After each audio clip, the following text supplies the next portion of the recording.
Subscribe करें और bell दबाएं ताकि कोई खबर रह न जाए।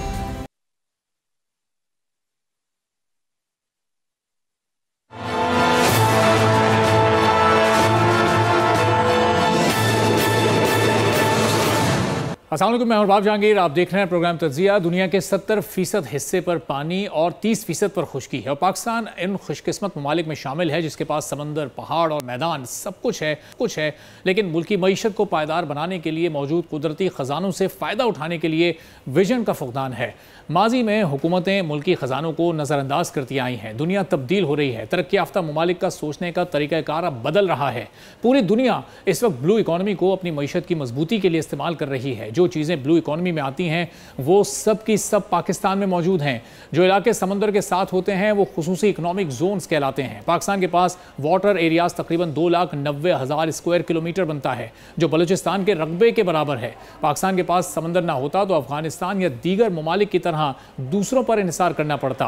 पाकिस्तान सालाना 105 मिलियन रुपए की इंपोर्ट और एक्सपोर्ट्स करता है। गुज़िश्ता 12 साल के दौरान 200 तिजारती जहाज पाकिस्तान की बंदरगाहों पर लंगर अंदाज हुए हैं। ब्लू इकॉनमी में पाकिस्तान का मुस्तकबिल छुपा हुआ है। दुनिया भर में 1.5 बिलियन लोग ब्लू इकॉनमी से जुड़े हुए हैं। फिशरीज सेक्टर से तकरीबन 350 मिलियन से जायद लोग वाबस्ता हैं। समुद्री तिजारत में सयाहत एक अहम सेक्टर है। दुनिया में 50% से जायद सयाहत समंदर और इसके इर्द गिर्द होती है। पाकिस्तान का शुमार उन ममालिक में होता है जिनके पास अच्छे समंदर मौजूद हैं। बलूचिस्तान इसमें सर फहरिस्त है। बलूचिस्तान में समंदर 734.5 किलोमीटर और सिंध में 266 किलोमीटर है। 1982 की रिपोर्ट के मुताबिक पाकिस्तान में मछली की खपत एक फ़र्द के लिए 1.5 किलो थी जो आज भी वही है। पाकिस्तान में एक शख्स पूरे साल में 2 से 3 किलो तक मछली इस्तेमाल नहीं करता। एक वक्त था जब पाकिस्तान के पास 70 तिजारती जहाज थे जो अब कम होकर सिर्फ 11 रह गए हैं। चीन, जापान और जनूबी कोरिया शिप बिल्डिंग में पूरी दुनिया पर इस वक्त छाए हुए हैं। पूरी दुनिया की 90% से ज़्यादा शिप बिल्डिंग इन ममालिक में है। इस वक्त पाकिस्तान के पास 3 बंदरगाहें फ़ाल हैं। इन बंदरगाहों में से उनकी सलाहियत के मुताबिक 60% भी तिजारत नहीं होती। दुनिया की इकॉनमी में ट्रेड का अहम तरीन ज़रिया बहरी बंदरगाहें और राहदारियाँ हैं। अक़वाम की अगर तारीख़ देखें तो बहरी तिजारत पर खुसूसी तवज्जो देने वाले ममालिक ने नुमायाँ तरक्की की और दुनिया के कई ख़ित्तों में अपने मफादात के लिए असर रसूख कायम करने में भी कामयाब रहे। आज समंदरों के रास्ते 80% आलमी तिजारत होती है और तरक्की याफ्ता ममालिक में तनासुब इससे कहीं ज़्यादा है। पाकिस्तान की साहिली पट्टी 1046 किलोमीटर पर मुहित है। गवादर पोर्ट के साथ खित्ते का अहम तरीन मनसूबा पाक चीन इक़्तिसादी राहदारी ज़ेर तामीर है जिसकी तकमील से चीन और वस्त एशियाई ममालिक को पाकिस्तान के ताउन से दुनिया भर से तिजारत के लिए बैक वक्त ज़मीन और बहरी तिजारती राहदारी दस्तियाब होगी। मुल्क की बहरी मईशत को मुस्तहकम बनाकर मुल्क की मजमूई कौमी पैदावार को 3 गुना तक ले जाया जा सकता है। ब्लू इकॉनमी का तसव्वुर एक जदीद इकनॉमिक मॉडल का क़याम है जिसके ज़रिए पायदार माशी तरक्की का हुसूल मुमकिन हो सकेगा। माइंस एंड मिनरल्स, तेल और गैस के ज़खायर की तलाश, रिसर्च एंड डेवलपमेंट, विंड और सोलर एनर्जी के ज़रिए पावर सेक्टर में नुमाया बेहतरी लाई जा सकती है। ब्लू इकॉनमी एक रिपोर्ट के मुताबिक आबी हयात, माहीगीरी और फिशरीज़ के शोबों में भरपूर तवज्जो न सिर्फ मुल्क की ग़िज़ाई ज़रूरियात पूरी करने में अहम किरदार अदा करेगी बल्कि ज़र मुबादला के ज़रिए मुल्क की मईशत भी मुस्तहकम होगी। शिपिंग इंडस्ट्री, शिप बिल्डिंग, बंदरगाहों और शिपिंग जैसे शोबों में सरमायाकारी मुल्क की तिजारती और दिफाई सरगर्मियों में इजाफे का सबब बन सकती है। खूबसूरत साहिलों पर तवज्जो देकर समंदरी और साहिली तफरी और टूरिज़म को फ़रोग़ दिया जा सकता है जिसके नतीजे में मुल्की माशी टारगेट्स को भी हासिल किया जा सकता है जिसके बाद मुल्की मईशत की में इनकलाब भी आ सकता है। लेकिन अभी तक हम ये तमाम फ़ायदे क्यों नहीं उठा पा रहे, अपनी मईशत को इससे भरपूर फ़वाइद क्यों नहीं दिलवा पा रहे, इस पर हम गुफ्तगू करेंगे। इफ्तिखार अहमद साहब वाइस एडमिरल हमारे साथ मौजूद हैं। बहुत शुक्रिया इफ्तिखार साहब प्रोग्राम के लिए। सर आपने वक्त निकाला। इफ्तिखार साहब, जो ब्लू इकॉनमी के जो असल फ़वाइद हैं या जो इससे इकॉनमी के हम फ़वाइद हासिल कर सकते हैं उससे अभी तक हम क्यों महरूम हैं? हम देख रहे हैं दुनिया अब 3 ट्रिलियन की तरफ इसकी ट्रेड को ले जा रही है और हम अभी तक 1.5 बिलियन डॉलर्स पर ही रुके हुए हैं। आपकी नज़र में इसकी क्या वजूहत हैं सर? बिस्मिल्लाहिर्रहमानिर्रहीम। ये बुनियादी वजह आपने ज़्यादातर चीज़ें तो बतला दी कि हमारे क्या क्या अपना ब्लू इकॉनमी में किस किन चीज़ों पर हम तरक्की कर सकते हैं, लेकिन इससे पूरा फ़ायदा ना उठाने की बुनियादी वजह मेरे नज़दीक जो अवेयरनेस है, आगाही नहीं है हमारे मुल्क में ब्लू इकॉनमी के बारे में या समंदरों के बारे में। बुनियादी तौर पे हमारी सारी पॉपुलेशन जो है वो लैंड ओरिएंटेड है, समंदर की तरफ नहीं है। मेरे ख्याल में शायद हमारी मेजॉरिटी जो है पॉपुलेशन ने उन्होंने समंदर देखा भी नहीं, तो समंदर की इम्पोर्टेंस वगैरह के बारे में पता होना या उससे फ़ायदा उठाना तो बहुत दूर की बात है। और सही। ये कैफियत सिर्फ आवाम की नहीं, ऊपर लीडरशिप तक ज़्यादातर में यही है। लेकिन अब अवेयरनेस आ रही है, आहिस्ता आहिस्ता, स्लो है लेकिन अवेयरनेस हो रही है। और ब्लू इकॉनमी पे जितनी तवज्जो दी जा सकती है और भी ज़्यादा देनी चाहिए, अभी जो दी जा रही है उससे भी ज़्यादा देनी चाहिए, तभी इससे पूरा फ़ायदा उठाया जा सकेगा। इसी सिलसिले में आपको मैं बता दूँ कि मैंने जो कहा कि अभी तवज्जो दी जा रही है, अभी गवर्नमेंट ने एक मैरीटाइम टास्क फोर्स बनाई है जो कि आजकल बड़ी तेज़ी से काम कर रही है, मैं भी उसका हिस्सा हूँ। अच्छा। और उसमें यही है कि ये ब्लू इकॉनमी से कैसे ज़्यादा से ज़्यादा फ़ायदा उठाया जा सकता है, उस पर काफ़ी काम हो रहा है। अगले 1-2 महीने में इंशाल्लाह उसकी रिकमेंडेशन वगैरह गवर्नमेंट को दे दी जाएंगी। तो लेकिन फिर वो किस हद तक इम्प्लीमेंट होती है और उन पर अमल कहाँ तक होता है वो डिपेंड करेगा कि हम किस हद तक तरक्की कर सकते हैं। आपने जैसे पहले बताया था कि जी सबसे पहले तो हमारी लोकेशन, कि हमारी लोकेशन बिल्कुल गल्फ़ के माउथ पे, जहाँ से कि दुनिया की सबसे अहम तरीन गुज़रगाहें, बहरी गुज़रगाहें गुज़रती हैं। गल्फ़ से तकरीबन रोज़ाना 18.5 billion barrels per day oil निकलता है और ये ज़्यादातर ईस्ट में जाता है। मलाका से 16 मिलियन बैरल पर डे निकलता है, यहाँ से जाता है और मलाका के रहे फिर चाइना, जापान और फार ईस्टर्न कंट्रीज़ और उन सबको हो जाता है। सही। तो इससे जब ये सेंट्रल एशियन रिपब्लिक्स की आपने बात की थी, अफ़गानिस्तान की बात की थी कि ये उनके पास सेंट्रल एशियन रिपब्लिक्स के पास एनर्जी है लेकिन कोस्ट के पास नहीं है, वो इसने लकी नहीं जैसे कि पाकिस्तान कोस्ट के पास। तो इसलिए जिन जो भी अपना हिंटरलैंड हैं या जिनको के अपना लैंडलॉक्ड कंट्रीज़ हैं दुनिया में जहाँ भी हैं, उनको ऑयल या एनर्जी अपनी सप्लाई करने के लिए वर्ल्ड मार्केट में उन्हें नियरेस्ट पोर्ट तक एक्सेस चाहिए होती है। तो नियरेस्ट पोर्ट की एक्सेस उनके लिए बेहतरीन एक्सेस जो है वो यहीं हो सकती है, हमारे साउथ में गवादर में और हमारे किसी भी पोर्ट के साथ। उनकी अभी पाइपलाइन से एक्सेस है, लेकिन पाइपलाइन से एक्सेस है उनकी तुर्की में और रशिया में। वो एक तो बहुत लंबे रास्ते हैं और दूसरे बहुत दुश्वार राहों से वो गुजरते हैं और फिर इवेंचुअली वो दोनों रिस्ट्रिक्टेड वाटर्स में एंड अप हो जाते हैं। जबकि हमारा रास्ता क्योंकि वो ब्लैक सी में है और वहाँ पे वो तो खुद रिस्ट्रिक्टेड वाटर्स हैं। तो और ऑयल की ज़्यादातर डिमांड जैसे मैंने में बताया कि वो ज़्यादातर तो ईस्ट में, चाइना में, जापान में और फार ईस्टर्न कंट्रीज़ में। तो हमारी तरफ जाओ अगर यहाँ से वो पाइपलाइन जो कि बहुत अरसे से जिसकी बात चल रही है, अगर वो पाइपलाइन वगैरह यहाँ से हो जाए तो सेंट्रल एशियन रिपब्लिक्स के भी अगर यहाँ से ऑयल गुजरना लग जाए तो और गल्फ़ के ऑयल के साथ मिला के तो तकरीबन दुनिया का 65 से 70% तेल हमारी साहिल के करीब से गुजरेगा। सही। तो उससे जितनी इकनॉमिक एक्टिविटी ऑलरेडी अभी हैं और जितनी और ज़्यादा होगी वो कोई बहुत ज़्यादा उसमें अंदाज़ा लगाने की ज़रूरत नहीं है कि इतनी ज़्यादा मैरीटाइम इकनॉमिक एक्टिविटी है या ब्लू इकनॉमिक एक्टिविटी है। तो उससे फ़ायदा उठाना हम उसी वक्त उठा सकते हैं जबकि हमारे अवेयरनेस हो और हम उस पर पूरी तरह से इम्प्लीमेंट करें और उसको उस किस्म के एसेट्स और वो सारी की चीज़ें हम वहाँ पर वो करें। जिसकी कि एक मिसाल मैं आपको छोटी सी दूँ, ship building second world war से पहले यूरोप में होती थी, बल्क जापान में भी होती थी लेकिन बल्क 90% से ज़्यादा यूरोप में होती थी और यूरोप में भी मेजॉरिटी जो थी वो यूके में होती थी, बरतानिया में।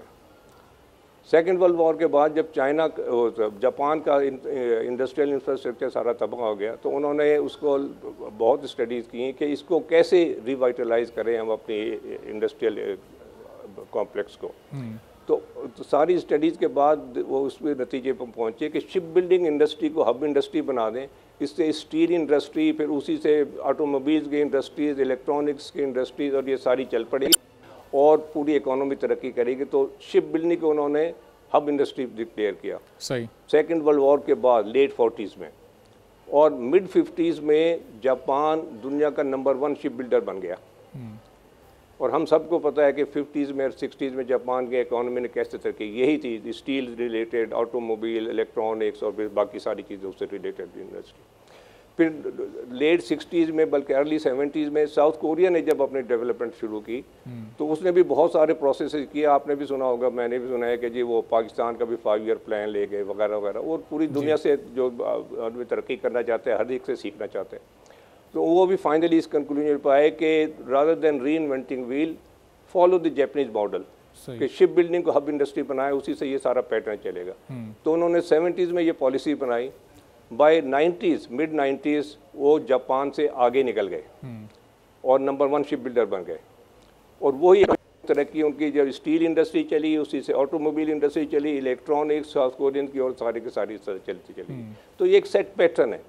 चाइना ने इकोनॉमिक तरक्की अपनी शुरू कर दी थी 1980 के ऑनवर्ड्स और ओपनिंग टू दी वर्ल्ड जिस तक वो कहते थे। लेकिन 2000 2000 के लगभग चू रोंगशी उनके प्राइम मिनिस्टर थे, जो कि इकोनॉमिक बैकग्राउंड के थे, एक्स शंघाई के मेयर थे जी। उन्होंने भी बहुत सारी स्टडीज़ करा के वो भी इसी नतीजे पर पहुंचे कि शिप बिल्डिंग को हम इंडस्ट्री बनाएं। 2000 में उन्होंने ये फैसला किया। 2001 में चाइना पूरी दुनिया में 1 मिलियन डेड वेट टनेज, जिसको शिपिंग में हम कन्वर्ट करते हैं, डेड वेट टनेज एक्सपोर्ट करता था। सही। 2005 में 5 साल में 5 गुना उन्होंने बढ़ा दिया, 1 मिलियन से 5 मिलियन हो गया। और 2005 में उन्होंने कि 2013 तक हम नंबर 1 शिप बिल्डर बन जाएंगे दुनिया के। सही। और चाइना एज यूजुअल 2 साल पहले अपना टारगेट अचीव कर लिया और 2011 में वो नंबर 1 शिप बिल्डर बन गए। अभी तक वो नंबर 1 शिप बिल्डर। तो ये तीनों जो ईस्ट एशिया के जो जायंट्स हैं, चाइना, जापान और कोरिया, ये तीनों मिला के दुनिया का 90% से ज़्यादा शिप बिल्डिंग यहाँ पर होती है। ठीक है। शिप बिल्डिंग का एक और वो है जो कि हमें बहुत ज़्यादा सूट करता है कि ये लेबर इंटेंसिव है।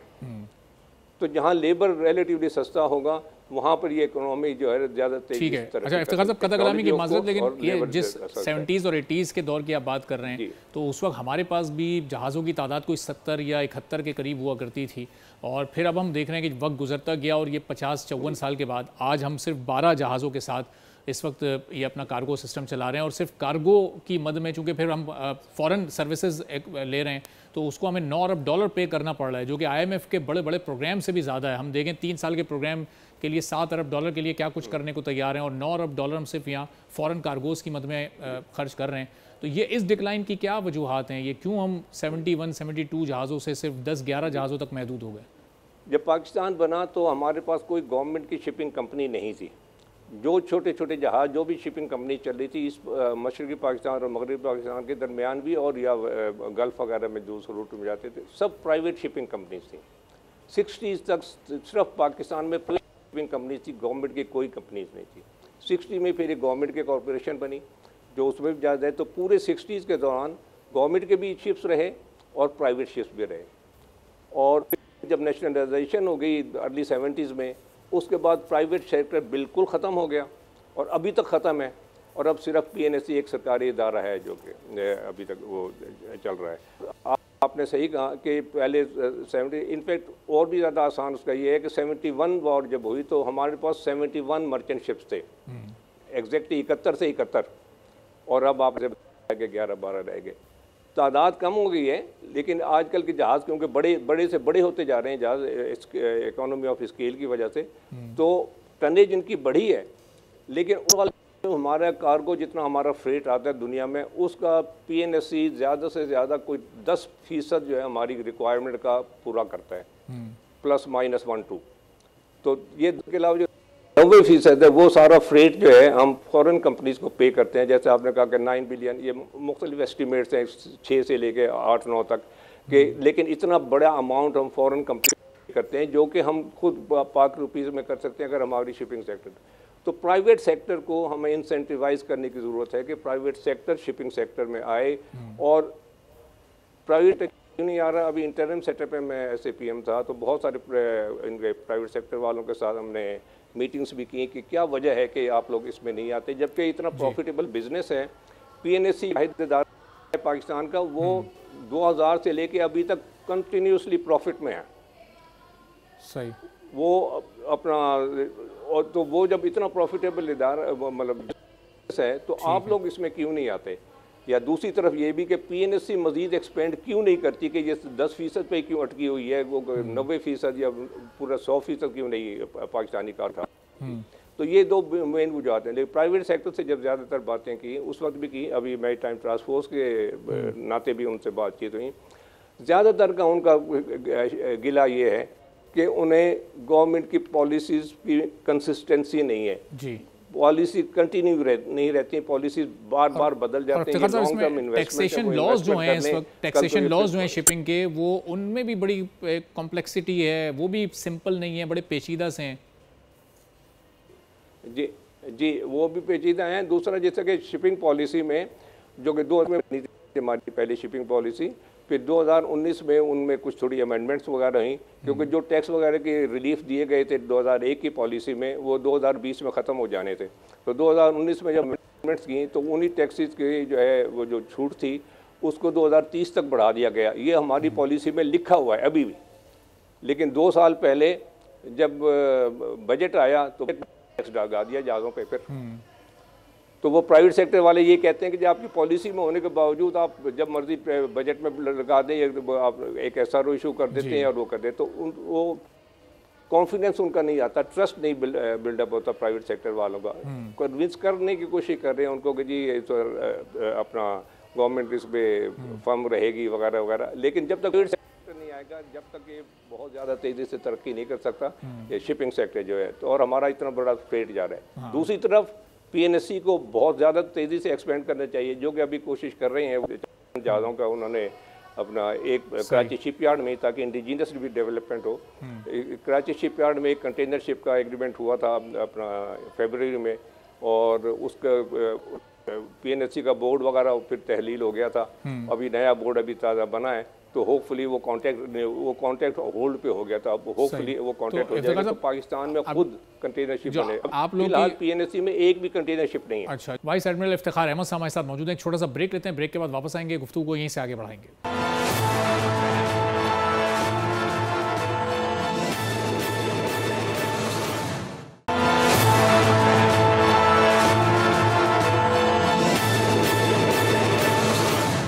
एक बार फिर प्रोग्राम में आपको खुशामदीद कहेंगे। Vice admiral retired Iftikhar Ahmed sahab हमारे साथ मौजूद हैं। तो इफ्तिखार साहब, आप लोग की अभी टास्क फोर्स है, तो अब इसका मैंडेट क्या है? आप लोगों को किन किन सेक्टर्स को इस वक्त फोकस करना है? शिपिंग है, फिशरीज़ है या टूरिज़्म है?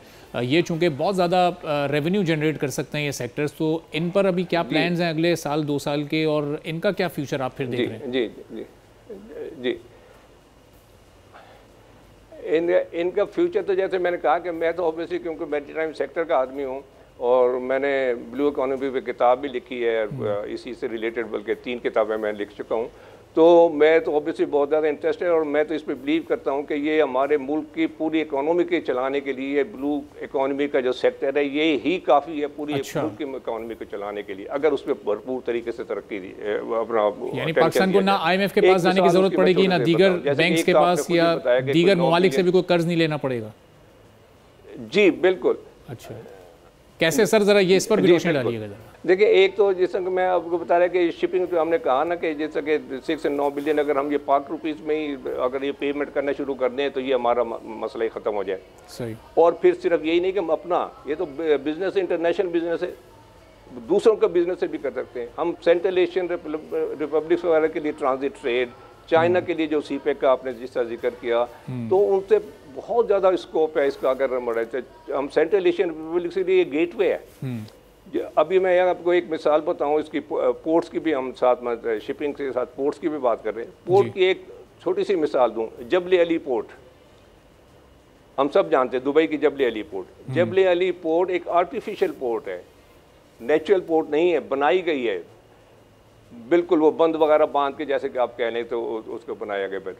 जबल अली पोर्ट सिर्फ एक पोर्ट जो है दुबई की पूरी GDP का 50% सिर्फ एक पोर्ट चला रही है, जनरेट करती है, सिर्फ जबल अली पोर्ट दुबई की GDP। सही। हमारे पास जैसे आपने बताया कि 3 फंक्शनल पोर्ट्स हैं, फिर जो जबल अली के पास इस किस्म के फ़ायदे नहीं है कि हम सेंट्रल एशियन रिपब्लिक के जैसे कि हम गेटवे हैं, CPEC की वजह से हम चाइना के साथ लिंक है, उनको तो इस किस्म का कोई एडवांटेज नहीं। सिर्फ सही मैनेजमेंट और सही अपना चीज़ें सही तरीके से उनको लेकर चलें, अपने जो इसके फ़िलासफ़ी है मैनेजमेंट की, पोर्ट्स वगैरह की, तो उनसे इतना इस हद तक। तो मेरे कहने का मुराद है कि इतनी ज़्यादा स्कोप है इसमें अगर हम इसको चलाएं, अगर इसको सारे भी करें। ये तो पोर्ट्स और शिपिंग की बात। शिप बिल्डिंग का जैसे मैंने अभी आपको बताया था कि शिप बिल्डिंग में वो है कि दुनिया के एक शिप बिल्डिंग से ही रिलेटेड मैं थोड़ा सा और बता दूँ कि शिप बिल्डिंग से रिलेटेड शिप बिल्डिंग और रिपेयर 2 चीज़ें अपने साथ साथ चलती हैं। ये अभी हमने बात की थी, मैंने बात की थी बल्कि कि गल्फ से दुनिया के बड़े बड़े सुपर टैंकर जो है ना सब यहाँ से तेल लेकर जाते हैं। जी। ये जो टैंकर जब आप समंदर में देखते होंगे इनको, तो ऊपर जब ये भरे हुए होते हैं तेल से, तो थोड़ा सा पोर्शन ऊपर नज़र आता है, उसका कई गुना पोर्शन जो है वो नीचे पानी में होता है। जो पानी में पोर्शन होता है समंदरी पानी है, खारा पानी है, तो उससे वो सारा गल सड़ता भी है और सारे उसमें मसाइल भी आते हैं। तो उनको रेगुलरली उसकी रिपेयर मेंटेनेंस की ज़रूरत होती है। बिल्कुल। और उनकी रिपेयर मेंटेनेंस कब हो सकती है? जब वो खाली हों। जब वो आते हैं गल्फ़ में, यानी गवादर के सामने से गुजरते हैं, तो वो सारे खाली होते हैं। अच्छा। तो अगर हमारे पास रिक्विजिट इस किस्म का डॉकयार्ड या शिपयार्ड वगैरह वहाँ पर हो, ऐसी एसेट वहाँ पर हो, तो पूरे दुनिया के टैंकर्स के लिए आइडियल जगह है कि वहाँ पर रिपेयर मेंटेनेंस कराएं। फिर रिस्ट्रिक्टेड वाटर इफ्तिखार साहब, माजी में तो हमारा गडानी शिपयार्ड तो हमारा दुनिया का टॉप का शिपयार्ड हुआ करता था, जो कि अब नीचे होते होते 5वें नंबर पर आ गया। अभी चाइना, बांग्लादेश, इंडिया सब ऊपर चले गए। जी, मैं उस पर अभी आता हूँ। वो शिप ब्रेकिंग है, मैं शिप बिल्डिंग की बात कर रहा हूँ। अभी मैं उसकी तरफ भी आता हूँ, गडानी की तरफ। तो ये मैं शिप बिल्डिंग की बात कर रहा हूँ, शिप रिपेयर की, शिप ब्रेकिंग पे। तो ये शिप ब्रेकिंग मतलब शिप रिपेयर का इतना बड़ा हम स्कोप वहाँ पर कराते हैं। और गवर्नमेंट की तरफ से, जैसे मैं पहले भी कहा कि इम्प्लीमेंटेशन का प्रॉब्लम होता है।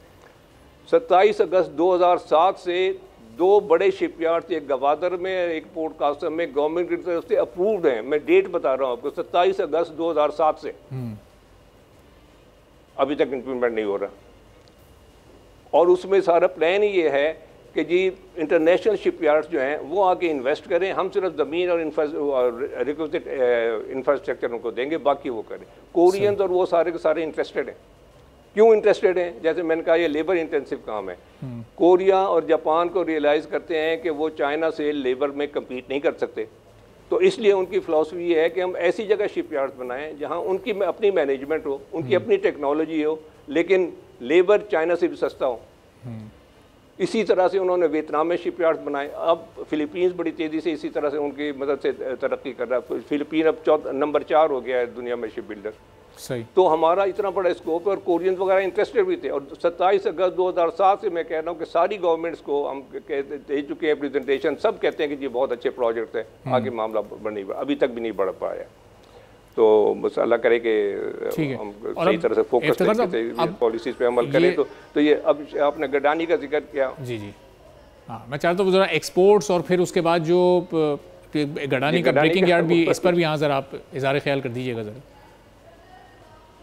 एक्सपोर्ट्स और टूरिज्म को हम कैसे इसमें अपने बढ़ा सकते हैं? अब गडानी का आपने बिल्कुल सही कहा कि किसी, जी उस पर भी आता हूँ। ये एक्चुअली आपने सही कह रहे हैं कि ब्लू इकोनॉमी के इतने एस्पेक्ट्स हैं, क्योंकि हम एक एक एस्पेक्ट पे हम अगर डिस्कस करें तो जो आप ये प्रोग्राम कर रहे हैं, इसके एक एक प्रोग्राम, एक एक एस्पेक्ट पे जो उसका जो हिस्सा है, उसको कई प्रोग्राम शायद लग जाए अगर पूरी तरह से उसके हम उसका डिस्कस करते हैं। तो आपने सही कहा शिप ब्रेकिंग का।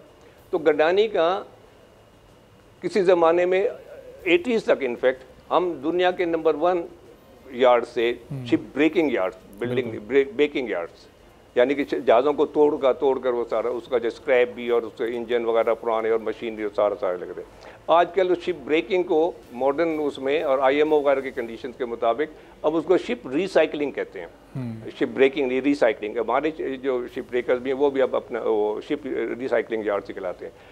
इसमें अब हमारा आहिस्ता आहिस्ता क्यों पीछे होने लगे हैं कि दुनिया में कवानीन बदलते जा रहे हैं, ख़ासतौर पे पोल्यूशन और अपना ह्यूमन सेफ्टी वगैरह का, जो लेबर की सेफ्टी वगैरह के, उन सारे के कवानीन। IMO जो इंटरनेशनल मैरीटाइम ऑर्गेनाइजेशन है, उसने अब एक रूल बनाया था। यूरोपियन यूनियन के बहुत सख्त रूल्स हैं और दूसरों के भी हैं, लेकिन उन्होंने एक मॉडरेट सा रूल बनाया था 2009 में, जिसे कि हांगकांग कन्वेंशन कहते हैं, क्योंकि वो हांगकांग में अप्रूव हुआ था। IMO का रूल इंटरनेशनल मतलब कन्वेंशन है। उसमें ये सारी चीज़ें जो है ह्यूमन सेफ्टी वगैरह की और पोल्यूशन कंट्रोल और इस किस्म के सारी चीज़ें आपने उसको करनी होती हैं। जो यार्ड्स ये करेंगे वो उसके मुताबिक पूरे होते रहेंगे और उसी पे वो दुनिया जो है जहाज़ भेजेगी अपने जहाज़ों को रिसाइकिल करने के लिए या ब्रेकिंग के लिए। सही। तो वो हमने अब पिछले साल नवंबर के आखिर में बड़ी मुश्किलों से ज्वाइन किया है, बहुत कोशिशों के बाद, लेकिन अब हमने ज्वाइन कर लिया है। और उस जो का हांगकांग कन्वेंशन इम्प्लीमेंट हो जाएगा 25 जुलाई 2025 में। तो उससे पहले हमने उसमें बहुत सारा काम, अभी तो हमने ज्वाइन किया है ना, जैसे कि एक एम्बेसडर ने, एक यूरोपियन एम्बेसडर ने कहा कि एक आपने अभी तो ज्वाइन किया है, ज्वाइन करने में और उसका कंप्लाइंट होने में बहुत फ़र्क है। तो अब जब तक कंप्लाइंट नहीं होंगे जब तक आपको पूरी तरह से फ़ायदा नहीं। तो हमने अगले साल 2025 का हमें टारगेट है, उस तक हमें ज़्यादातर जो रिक्वायरमेंट्स है IMO के हांगकॉन्ग कन्वेंशन के तहत उनको पूरा करना है, और उसकी तरफ काम भी हो रहा है। उसमें बहुत सारी चीज़ें प्रोसीजर्स वगैरह की गवर्नमेंट की तरफ से हैं, लेकिन बहुत सारी चीज़ें जो है वो जो जिनके शिप रिसाइकलिंग यार्ड्स हैं, शिप ब्रेकिंग यार्ड्स हैं, उनने बहुत सारे काम करने हैं। जो उनके एसोसिएशन है वो इसमें काफ़ी एक्टिव है, क्योंकि उनका तो बिज़नेस यही है, तो वो भी काफ़ी तेज़ी से काम कर रहे हैं। अभी पिछले महीने IMO के सेक्रेटरी जनरल भी आए थे, और उनका मेन फोकस यही था, ये शिप ब्रेकिंग और जगह वो खुद गडानी भी गए और गडानी की विज़िट वगैरह भी की। तो उन्होंने अब कुछ थोड़ी सी मदद के भी इंतज़ाम किया है चाइनीज़ और नॉर्वेजियन फंड्स के साथ, तो जाके वो हमारे लोगों की इसमें शिप ब्रेकिंग वगैरह में ट्रेनिंग भी करा सके और कुछ हमारी इम्प्रूवमेंट्स में मदद कर सके।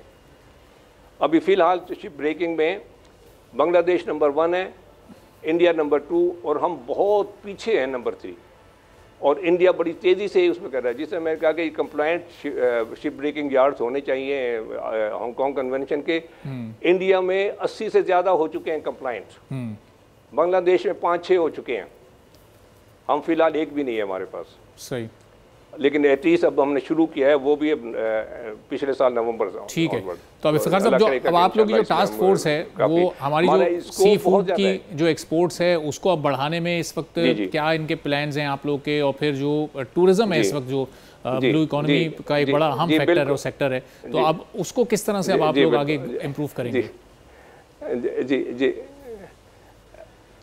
जी जी देखिए, पहले सी फूड का हमारा ऑब्वियसली, क्योंकि हमारा समंदरों में मछली भी है, फिर एक्वाकल्चर आजकल बहुत ज़्यादा है। एक्वाकल्चर से मुराद के अपना फ़िश फार्मिंग कह लें आप, फ़िश फार्मिंग, जैसे कि अभी रिसेंटली अभी चंद रोज़ पहले ही मैंने कुछ तस्वीरें वगैरह लोगों ने शेयर की हैं, मुजफ्फरगढ़ के पास काफ़ी फार्म्स बनाए हैं, श्रिम्प फार्म्स, और बड़े अच्छे श्रिम्प्स हुए हैं। अभी पहली उनकी वो फसल कह लें कि वो निकली है और वो एक्सपोर्ट कर रहे हैं। तो ये ना सिर्फ समुद्री मछली बल्कि एक्वाकल्चर से भी बहुत सारी मछली हमारे पास ज़्यादा से जो मछली आती है जो हम रेस्टोरेंट्स वगैरह में खाते हैं, ये वियतनाम वगैरह से आती है। ये एक्वाकल्चर वाली मछली है, समंदर वाली नहीं है। और समंदर में हमारी मछली के लिए रेगुलेशन बहुत ज़रूरी है। रेगुलेशन से मुराद है कि अभी हमारे पास फिशिंग बोट्स बहुत ज़्यादा हैं, लेकिन वो प्रॉपर नहीं है, मॉडर्न बोट्स नहीं है, और वो उसके जो नेट हैं वो उससे सब कुछ अपना खींच लेते हैं, उससे तो बच्चे भी मछली के और बिल्कुल सब कुछ निकाल के, और ज़्यादातर जो बड़ी मछली बन के वो यूज़फुल होती है उस सारे को ला के फिर हम जो है ना फीड में इस्तेमाल कर देते हैं, कचरा बिल्कुल उसको सारा को बना देते हैं। और फिर यूरोपियन यूनियन वगैरह का अक्सर हम पे वक्तन फ़वक्तन बैन लग जाता है, क्योंकि वो जो बोट्स हैं उन बोट्स में हाइजीनिक कंडीशंस वगैरह ठीक नहीं, और जहाँ आके लैंड करते हैं कराची फिश हार्बर या जैसा कि दूसरी फिश हार्बर में, वो उसी स्टैंडर्ड्स के मुताबिक हाइजीनिक नहीं है। और एक्वाकल्चर का कानून भी बन गया है अभी चंद महीने पहले ही, तो अब इंशाल्लाह एक्वाकल्चर भी वो एक्सपोर्ट भी होना चाहिए। तो ये हमारा दोनों है, समंदर वाली मछली भी जिसको कैप्चर फिशरी कहते हैं मरीन का, और ये एक्वाकल्चर भी, दोनों दुनिया में एक्वाकल्चर बहुत तेज़ी से तरक्की कर रहा है। और उसके बगैर एक्वाकल्चर के बजाय जो मछली की खुराक है दुनिया में वो पूरी हो ही नहीं सकती। समंदर की मछली बहुत सारे इलाकों में कम से कम होती जा रही है क्योंकि बहुत ज़्यादा एक्सप्लॉयटेशन है। तो हमारे यहाँ एक तो रेगुलेशन है कि बोट्स ज़्यादा हैं और जो हैं वो सब कुछ खींच के लिए ला रही हैं, उससे पूरा फ़ायदा नहीं उठा पाते हम। सही। और रेगुलेशन उसको इम्प्लीमेंट नहीं करते जो गवर्नमेंट के रेगुलेशन वगैरह हैं और इंटरनेशनल रेगुलेशन हैं। ठीक है। उसमें सिर्फ एक मिसाल ये जो इन लोगों के साथ जब हमने इंटरेक्ट किया फिश एक्सपोर्टर्स वगैरह के साथ, और जो एक अपना वो जो थे ट्रॉलर्स वगैरह भी, कि हमारे जो श्रिम्प्स हैं ये मार्केट में बहुत कम कीमत में बिकते हैं, जिसके कि इंटरनेशनल मार्केट में $12-13 कीमत है जी, वो हमारा $2-3 पे बिकता है। बिल्कुल, फिश का भी हमारा ये हाल है कि हमारी बात जो इंटरनेशनल कवानीन है उस पर हम पूरे नहीं उतर रहे। ठीक है। तो वो अगर हम उस पर पूरा होते हैं तो बहुत सारी टेक्निकल चीजें रहती हैं, लेकिन वो कवानीन को हमें फॉलो करना पड़ेगा और दुनिया को दिखाना भी पड़ेगा कि हम इनको फॉलो कर रहे हैं। जिस तरह टूरिज्म में भी इफ्तिखार साहब बहुत पीछे रह गए हैं, जी जी, उस पर भी जरा आप थोड़ा कमेंट कर दीजिएगा कि दुनिया में हम बड़ी बड़ी कंस्ट्रक्शन बिल्कुल सेंटर ऑफ द सी होते देखते हैं, लेकिन पाकिस्तान में तो बिल्कुल ऐसा कोई सिलसिला नहीं है। जी जी जी जी ये देखें, ये जो टूरिज़्म, ये जो हमारी ब्लू इकोनॉमी हम जिस कहते हैं उसको मैरीन एंड कोस्टल टूरिज़्म, हम दो लफ्ज़ हैं, marine and coastal tourism. Coastal tourism से मुराद है कि जैसे कि हमारे लोग थोड़ा बहुत कर भी लेते हैं, पिकनिक वगैरह के जाके बीच पे कर ली, ये कर लें, या जो इस किस्म के जो भी साहिल के साथ साथ जितनी वो ये तफरी होती हैं, इसको कोस्टल टूरिज़्म कहते हैं, क्योंकि कोस्ट के साथ साथ हो रहे। मैरीन टूरिज़्म वो है जो कि समंदर में फिर अंदर जाके बोट्स का या क्रूज़ शिप्स या क्रूज़ बोट्स, डाइविंग वगैरह जो दूसरी चीज़ें हैं उसको मैरीन। तो ये दोनों पूरे दुनिया के ये जो टूरिज़्म कॉरपोरेशन है, वर्ल्ड टूरिज़्म कॉरपोरेशन, उसकी स्टडी ये है कि टूरिज़्म दुनिया का सबसे तेज़ी से फैलता हुआ बिजनेस है, इंडस्ट्री है। अच्छा। जो कि इवन तेल से ज़्यादा तेज़ी से बढ़ रहा है। ठीक है। और इस टूरिज़्म के अंदर जो सबसे तेज़ सेगमेंट बढ़ रहा है वो है ये मैरीन एंड कोस्टल टूरिज़्म।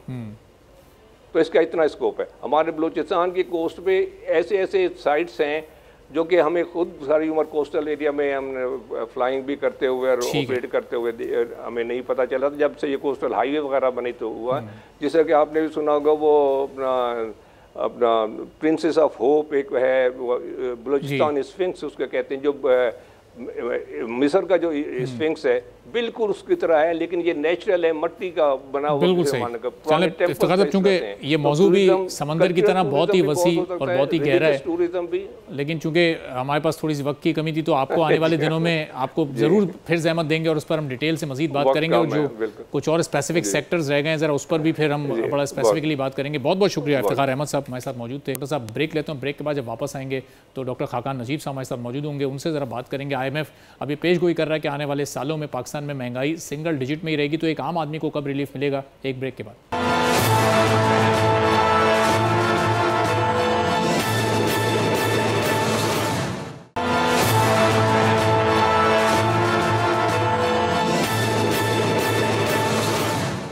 एक बार फिर आपको प्रोग्राम में खुशामदीद कहेंगे। मुल्क की मईशत के बेहतर होने के आसार अब दिन ब दिन नुमायाँ होते जा रहे हैं। रवा साल के आगाज़ पर पाकिस्तान में सियासी बेयकीनी थी, मौशी दलदल और सफारती तन्हाई जैसे चैलेंजेस का सामना था, और एक आम आदमी से लेकर ताजिर बरादरी, सनतकार सभी मायूसी का शिकार थे। लेकिन आज पाकिस्तान में सरमायाकारी भी आ रही है।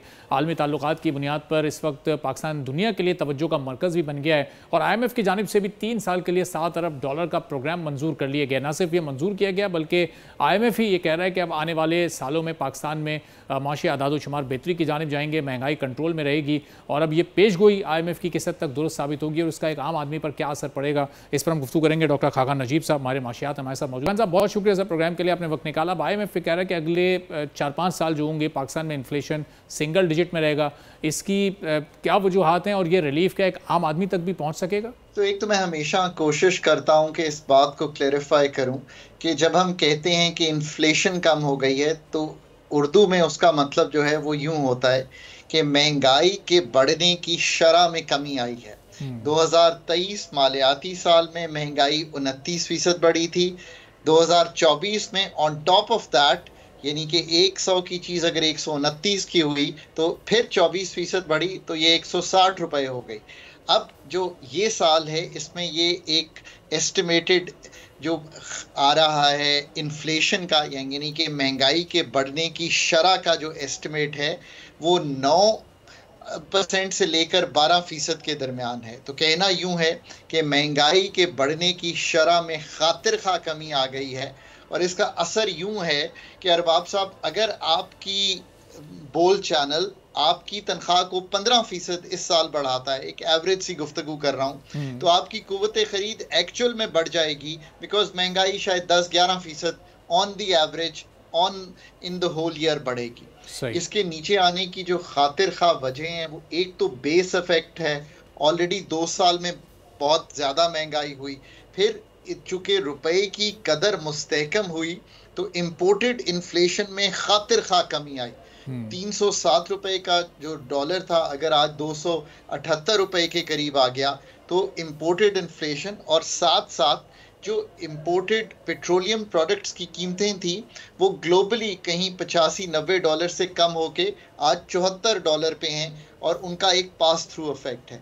तीसरी बात, पाकिस्तान में अजनास की पैदावार बेहतर हुई।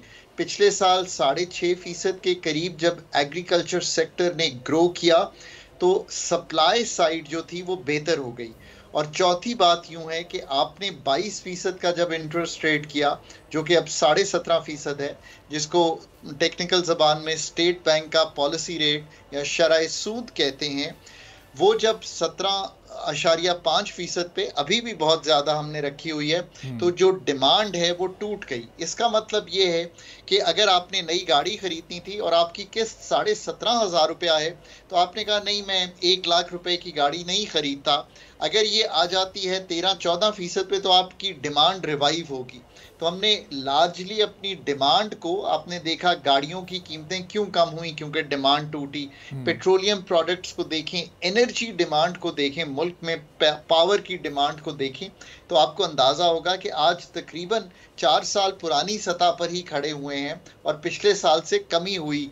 ये क्यों सारा? क्योंकि डिमांड कम हुई। इसने सारा, यानी कि इकोनॉमी को स्लो करना, इन्फ्लेशन को नीचे लाने में मददगार साबित हुआ। ये है सारा पस मंज़र। ये ज़रूरी इसलिए था ताकि ये जो कीमतें जिस शरह से बढ़ रही थी उनको संभाला तो खाकान साहब, इसका मतलब ये है कि जो पैसों के एतबार से या रुपए के एतबार से तो कीमतें मुस्तकिल बढ़ रही हैं, महंगाई में वो इजाफा हो रहा है। हाँ, फीसद वाइज वो कमी इसलिए हो रही है चूँकि जब पैसे इतने ज़्यादा बढ़ चुके हैं तो वो फिर फीसद तो कम ही लगेगा हमें, जब उसकी अपनी रियल वैल्यू बढ़ जाएगी तो। जी, एक तो बेस इफेक्ट है, पर दूसरी ये बात है कि फूड प्राइसेस में कहीं पे कमी भी दिखाई दी है, जैसे वीट में, क्योंकि ये प्रोडक्शन अच्छी आई है पाकिस्तान की पिछले साल, तो कुछ कमी भी हुई है। पर बिजली की कीमतें तो बढ़ी हैं, एनर्जी का इफेक्ट तो आपने देखा है कि ज़्यादा हुई हैं। हमने गैस प्राइसेस को भी एडजस्ट किया है, बट आई थिंक वहाँ पे आ गए हैं जब प्राइस पास थ्रूज भी हो गए हैं मेजरली। सो ये जो साल है ये इन्फ्लेशन के लिहाज से उतना भारी लोगों पर नहीं पड़ेगा और शरह सूद और कम हो जाएगी, कुछ कारोबार चलेगा, कुछ नौकरियां नई निकलेंगी। तो लोगों को जब असल रिलीफ, जिसको हम कहते हैं कि उनकी जो कुव्वत ख़रीद, उनकी जो जॉब अपॉर्चुनिटीज़ हों और पैसे आ रहे हों, तो वो अफोर्ड भी कर सकेंगे चीज़ों के। अगला साल या अगले 2 साल अगर मैं गेज करूं इनटू द फ्यूचर, स्टेबिलिटी के हैं पाकिस्तान के, जिसका मतलब है अभी 2 मिनट पहले जब मैं आपसे बात कर रहा था तो मैं फिगर्स देखता हूं हमेशा इंटरव्यू में जाने से पहले। करंट अकाउंट फिर सितंबर में एक सरप्लस आया है, 73 से 2 महीने का सरप्लस आया है। पिछले साल के मुताबिक करंट अकाउंट बहुत संभल गया है, जो डेफिसिट है वो मेरे ख्याल है $92 मिलियन के करीब रह गया है। सो कहने का मकसद ये है कि आपकी एक्सटर्नल के खसारे भी स्टेबल हो गए हैं, आपके रुपए में भी स्टेबिलिटी है, आपकी जो ओवरऑल एक मैक्रो स्टेबिलिटी जिसको कहते हैं वो मुल्क देख रहा है। आई थिंक फंड का प्रोग्राम पाकिस्तान में इस दफ़ा बहुत एक स्टेबिलिटी लाने की लिए, जिसे कहेंगे स्ट्रेंथन कर देगा, मैक्रो स्टेबिलिटी को सीमेंट कर देगा। पर इससे चूँकि ग्रोथ सबड्यूड, यानी कि 3-3.5%, 4%, 4.5% इन द नेक्स्ट ईयर और 2 रहेगी। हुकूमत एक्सपेंडिचर रिफॉर्म करके, मालियाती खसारे को इसके साथ संभाल के अगर तो कामयाब हुई, तो ये time and space will be better spent. अगर हम वहीं रहे तो ये फिर एक प्रोग्राम होगा और 3 साल बाद फिर खसारे वहीं खड़े होंगे जहां आज खड़े हैं, क्योंकि याद रखिए you are borrowing new to pay the old debts. ठीक है, बहुत बहुत शुक्रिया खाकान नजीब साहब, हमारे माशियात हमारे साथ हुआ आपने सुनी। इसी के साथ नाज़रीन आज के प्रोग्राम से इजाज़त दीजिए, अल्लाह हाफ़िज़।